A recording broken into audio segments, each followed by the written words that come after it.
You have a movie playing in your head right now. It is vivid. It is in 4K resolution. In this mental simulation, you see the version of yourself you are meant to be, confident, disciplined, executing big ideas with surgical precision. The vision is so clear, it feels almost real. But then you open your eyes and you freeze. Between that high-definition vision and your actual reality, there is an invisible wall. You find yourself scrolling, waiting, and bargaining with time. You tell yourself, I'll start tomorrow. But tomorrow is just a repeat of today. Here is the truth that might save you years of self-hatred. You are not lazy. You are not unmotivated. You are currently trapped in a specific neurobiological state known as a functional freeze. Your brain isn't broken. It is protecting you too much. It has mistaken your ambition for a threat. And until you understand the biological architecture of this paralysis, no amount of willpower will set you free. Let's look under the hood of your nervous system. Part 1. The biology of resistance. Let's reconstruct the architecture of your typical day. It usually begins with a surge of intention. You wake up, and your prefrontal cortex, the CEO of your brain, sets a directive. Today we build. You visualize the project. You feel the potential. But then a microscopic fracture occurs in your resolve. You pick up your phone just for a second. That single action triggers a cascade. Minutes bleed into hours. The quick check morphs into a prolonged session of digital numbing. By noon, the momentum is dead.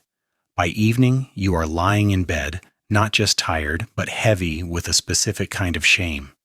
You promise yourself, tomorrow will be different. But deep down, you know the probability of that statement being true is statistically insignificant. Why does this happen? Standard self-help advice will tell you that you lack discipline. But neuroscience tells a different story. You are experiencing a failure of your brain's effort-gating mechanism. Inside your skull, a civil war is raging. On one side, you have the prefrontal cortex obsessed with long-term rewards. On the other, you have the limbic system, an ancient structure obsessed with immediate safety and energy conservation. When you think about your ambitious goals, your limbic system does not see success, it sees threat. It calculates the energy expenditure, the risk of failure, and the uncertainty of the outcome. To your primal brain, this ambition looks like a dangerous expenditure of calories with no guaranteed return. So it intervenes. It slams on the brakes. This is where dopamine is misunderstood. We think of dopamine as a molecule of pleasure, but in this context, it is the molecule of initiation. To start a difficult task, your brain needs a phasic spike of dopamine to overcome the friction of starting. But when you are overwhelmed by the size of your dreams, that spike doesn't come. Instead, your brain offers you a discounted reward. The phone, the video game, the snack. These are sources of cheap dopamine. They offer a high reward for zero effort. Your brain isn't being malicious, it is being efficient. It is choosing the path of least resistance because it has been wired to view your ambition as a survival risk. Every time you retreat to the screen, you are not just procrastinating, you are reinforcing a neural pathway that says, Part 2, the anatomy of willpower. Enter the aMCC. You are likely sitting there thinking that successful people possess some magical quality that you lack. You call it motivation, or drive, or discipline. You imagine it as a feeling that descends upon them, making hard work feel effortless. But that is not how the brain works. Motivation is a feeling, and feelings are transient. You cannot build a life on a fluctuation. What you need is structure. And specifically, you need to understand a tiny, critical piece of hardware deep inside your brain, the Anterior Mid-Cingulate Cortex, or aMCC. For decades, we thought willpower was a concept. Now we know it is a physical location. Recent neuroimaging studies have identified the aMCC as the neural hub of tenacity. It is the seat of the will to live. But here is the fascinating part. This region does not activate when you are doing something you enjoy. It does not light up when you are eating chocolate or scrolling through a feed. The aMCC only activates when you do something you do not want to do. When you feel resistance and you push forward anyway, the aMCC grows. It physically expands. It recruits more neural resources. It is quite literally a muscle. Studies on superagers, people who maintain sharp cognition late into life, show that they possess a robust, thick aMCC. Their tenacity kept their brains young. But the inverse is also true, and this is the dangerous trap for the lazy but ambitious mind. The aMCC operates on a ruthless biological principle: use it or lose it. Every time you choose the path of least resistance, every time you look at a difficult task and turn away to check your notifications, you're not just taking a break. You are signaling to your brain that this tenacity circuit is unnecessary. Over time, through a process called synaptic pruning, your aMCC shrinks. The neural pathways required to initiate difficult work wither away. So when you feel paralyzed, it is not because you are a bad person. It is because you have unknowingly allowed your tenacity muscle to atrophy. You have trained your brain to be excellent at avoidance. The conflict you feel is real. It is a weak aMCC trying to override a powerful. Part 3. Perfectionism as a defense mechanism. Here is another phantom that haunts the ambitious mind: perfectionism. You have such a precise, high-resolution vision of success that anything less feels like a failure. So you wait. You wait for the perfect plan. You wait for the energy to align. You wait for the fear to subside. But in the realm of neuroscience, ready is not a feeling. It is a myth. What you are experiencing is technically classified as maladaptive perfectionism. This is not about having high standards. This is fear disguised as excellence. It is a sophisticated defense mechanism designed to protect your ego from a very specific pain: the pain of discovering that you might not be as special as you think. Deep down, there is a terrifying logic at play. If you try and fail, you must face the reality of your limitations. But if you never start, if you stay in the planning phase, you get to keep the fantasy intact. As long as the idea remains in your head, it remains perfect. Your brain is engaging in avoidant coping. It is calculating that the pain of potential failure is greater than the pain of stagnation. So it chooses the safety of the potential over the risk of the actual. You tell yourself that you are waiting for quality, but in reality, you are prioritizing safety. But here is the cold equation of reality. Failure is not the opposite of success. Inaction is the opposite of success. When you fail, your brain gathers data. It learns. It adapts. When you do nothing, you learn nothing. You are starving your brain of the very feedback loops it needs to improve. Part 4. Protocol A. Regulation before action.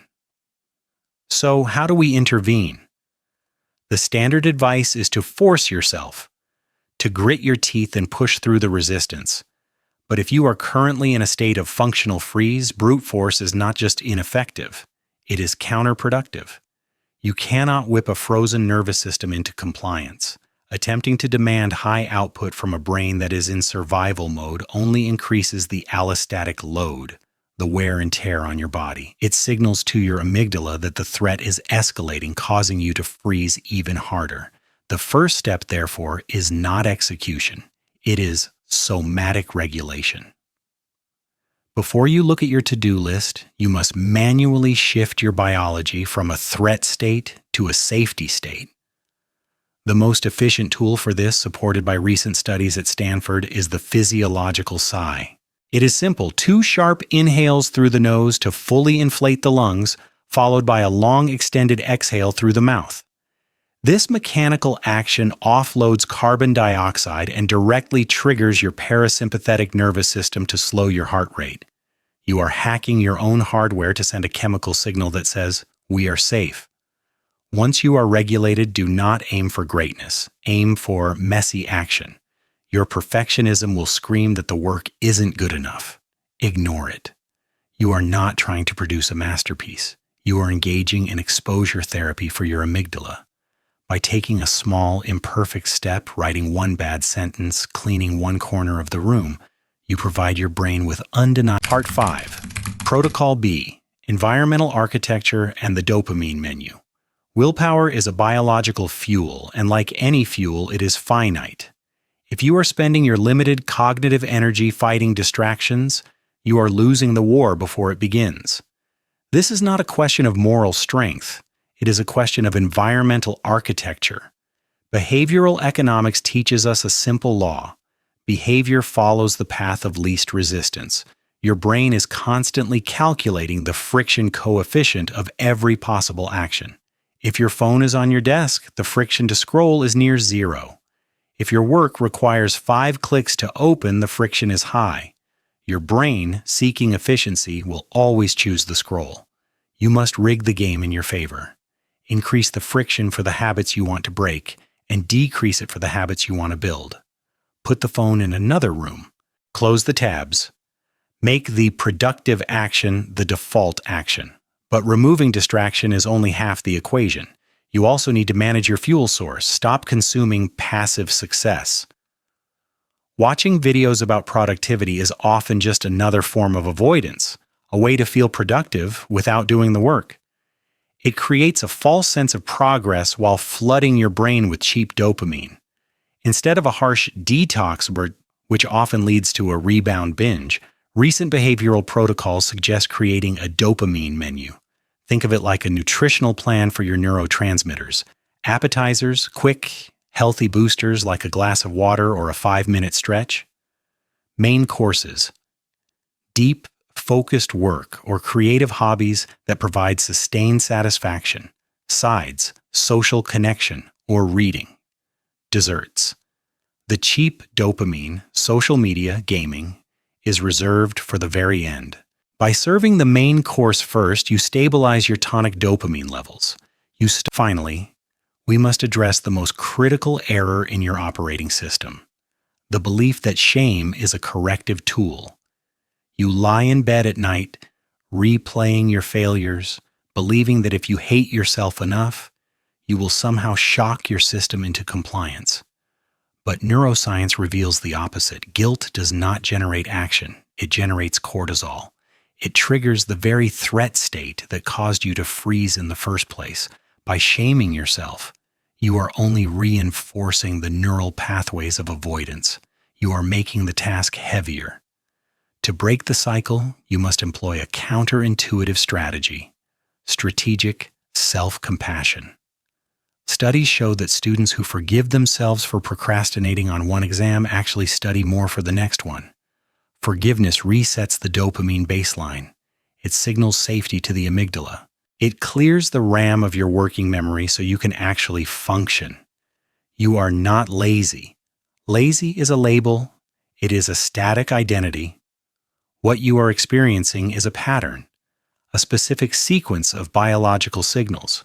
And the beautiful thing about patterns is that they are software, not hardware. They can be overwritten. You have spent years imagining the person you could be. It is time to stop imagining and start engineering.